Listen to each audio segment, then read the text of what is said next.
Bismillahirrahmanirrahim. Assalamu alaikum dear students, how are you? Hope you all are alright. Okay, today we are going to solve unit number 10's exercise another half. Half we have done before. A world without books is our chapter name. Let's focus on the activity. Look at this relative pronouns activity कि relative pronouns कौन कौन से हैं. Clear? Suitable relative pronoun निकालना है. Choose the correct relative pronoun. But before this we should come to know that what are relative pronouns. कौन से होते हैं? ऐसे pronouns जिनका ताल्लुक ऐसे pronoun relative pronouns ऐसे pronouns जिनका ताल्लुक किसी न किसी noun और pronoun से होता है. वो word जिनका ताल्लुक pronoun और noun से होता है relative pronoun कहलाते हैं. For example, look at this. Why are you so sad? तुम इतने परेशान क्यों? I have lost the pen. मैंने वो पेन खो दिया है. Dash I bought this morning. जो मैंने आज सुबह ख़रीदा था. ठीक है. अब पेन आपका नाउन है तो इसके लिए रिलेटिव प्रोनाउन जो जिसका ताल्लुक इस नाउन के साथ होगा, जो एक रिलेशन बना रहा होगा इस नाउन के साथ, those are called relative pronoun. So which, that, what, whose क्या सूट करता है? That I bought this morning. What I bought this morning. Whose I bought this morning? No. Look at this. Which one? Which I bought this morning. जो मैंने आज खरीदा. अब यहाँ which जो आएगा, which का ताल्लुक पेन के साथ जोड़ रहा है तो which रिलेशन बना रहा है पेन के साथ, रिप्रेजेंट कर रहा है पेन को. That's why it is called relative pronoun. Have you seen the man dash bought a book from the shop just now? Have you seen the man? अब इस man के लिए relative pronoun क्या होगा? That, what, who, which. Think about it. Obviously जो human beings होते हैं उनके लिए who bought a pen, जिसने खरीदा bought a book from the shop just. तो man के लिए who, man के साथ relate कर रहे हैं इसको. That's why it's called relative pronoun. The man dash you were talking to at the meeting is my cousin. Again the man, ये cousin, तो उसके साथ क्या आएगा? who. Fareed said dash he needed the most was a long and quiet holiday. Fareed said क्या आएगा? Fareed said what he needed to most, जो जिसकी उसको ज़रूरत थी. what he needed. Clear? Have you get anything dash these poor women could take for their children. Which these poor women, which one is a suitable relative pronoun कि जिसका ताल्लुक उस anything के साथ है. Is it clear? Now look at the second activity. All these are relative pronouns. Look at adjective clause.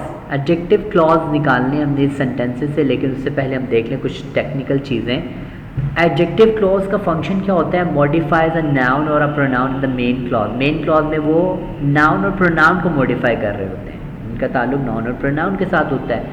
और इनकी एक पहचान क्या है? Relative pronouns such as that, which, who, whom, whose, and a relative adverb such as where, when, and why.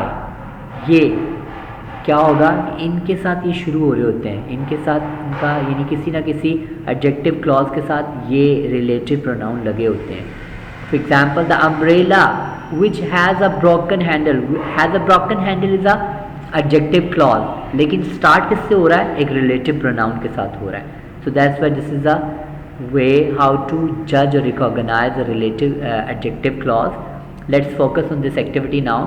Pick out the adjective clause in each sentences. अब आपको पता है हर एडजेक्टिव क्लॉज बिगिन होता है किसी न किसी रिलेटिव प्रोनाउन के साथ. तो देखिए, a person who acknowledges his mistakes is admirable.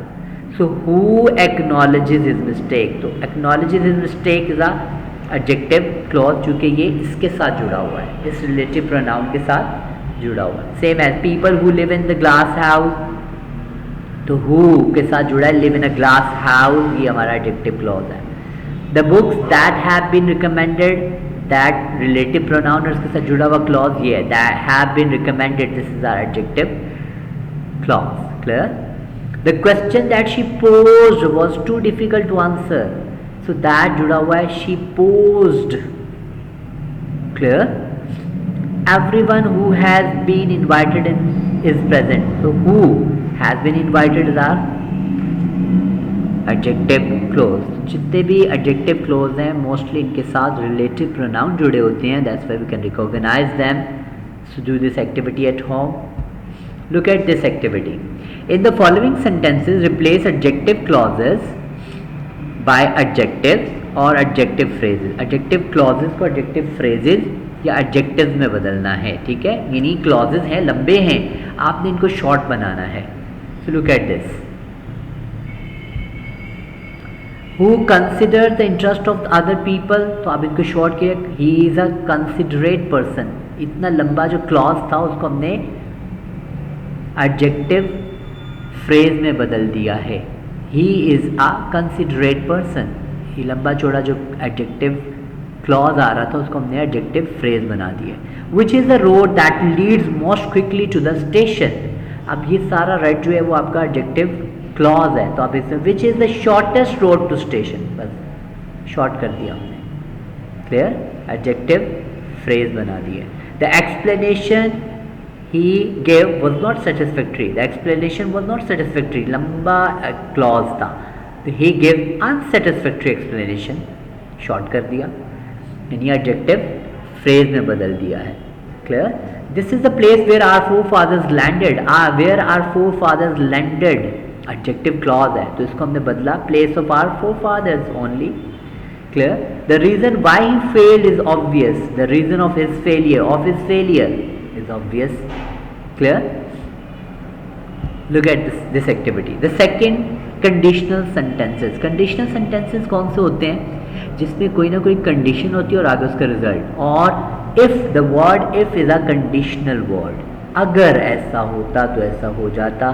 तो आपने conditional sentence में zero condition वाले सुने होंगे, first condition वाले सुने होंगे, ये भी second condition है. zero condition में क्या होता है कि उसका formula क्या है, if plus प्रेजेंट सिंपल, और रिजल्ट भी प्रेजेंट सिंपल में होता है, क्योंकि यूनिवर्सल ट्रूथ भी इसमें आ जाते हैं. तो फर्स्ट कंडीशन में क्या होता है, इफ़ क्लॉज के साथ प्रेजेंट सिंपल होता है और उसका आंसर जो है वो फ्यूचर सिंपल में होता है.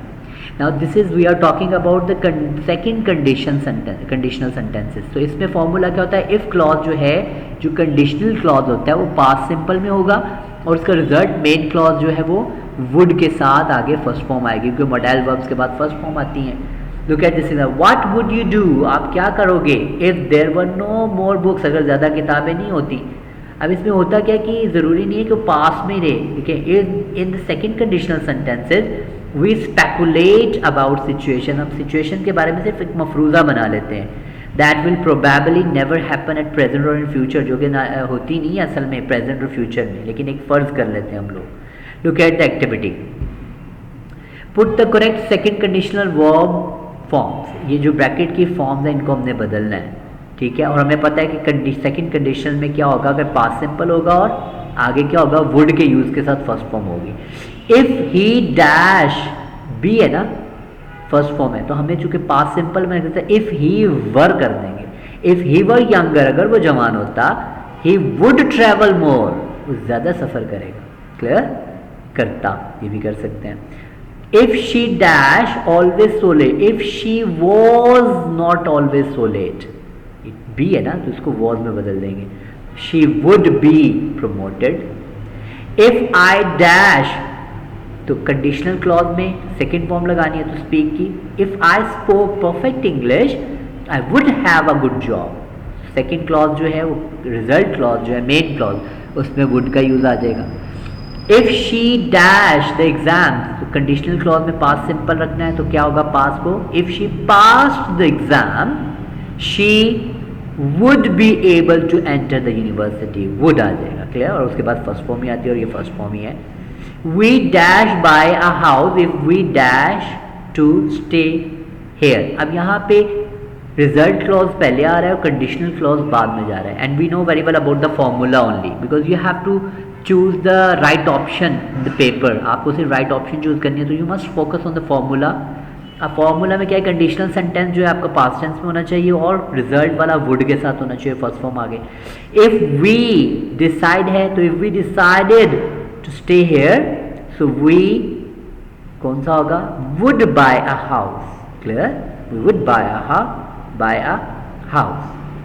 Is it clear? The conditional second condition में क्या फॉर्मूला है, इफ जो कंडीशनल क्लॉज है वो पास्ट सिंपल में होगा और उसका जो रिजल्ट क्लॉज मेन क्लॉज है वो वुड के साथ फर्स्ट फॉर्म होगी, would plus first form. Clear, यही फॉर्मूला रहेगा आपका। Look at this activity, form question in passive voice. Passive voice में क्वेश्चन बनाने हैं। अब इसका आसान तरीका क्या है कि आपके पास ये जम्बल्ड वर्ड्स हैं, पहले इसको सेट कर लें। So coffee grown in South America is, coffee is grown in South America, ये हो गया हमारा सिंपल सेंटेंस पैसिव वॉइस का, coffee grown in South America. तो अब जब ये सिंपल बना लिया तो बस उसका हेल्पिंग वर्ब उठा के शुरू में ले आए, is coffee grown in South America, बस ये गेम है। यानी इसको पहले सिंपल सेंटेंस में बदलें, फिर उसका हेल्पिंग वर्ब उठा के शुरू में ले आए। Look at, accepted will be my apology will be accepted. Clear, will my apology be accepted, just my apology will be accepted, simple sentence है, जस्ट हेल्पिंग वर्ब उठाएं शुरू में लें तो ये इंट्रोगेटिव यानी क्वेश्चन सेंटेंस बन जाएगा।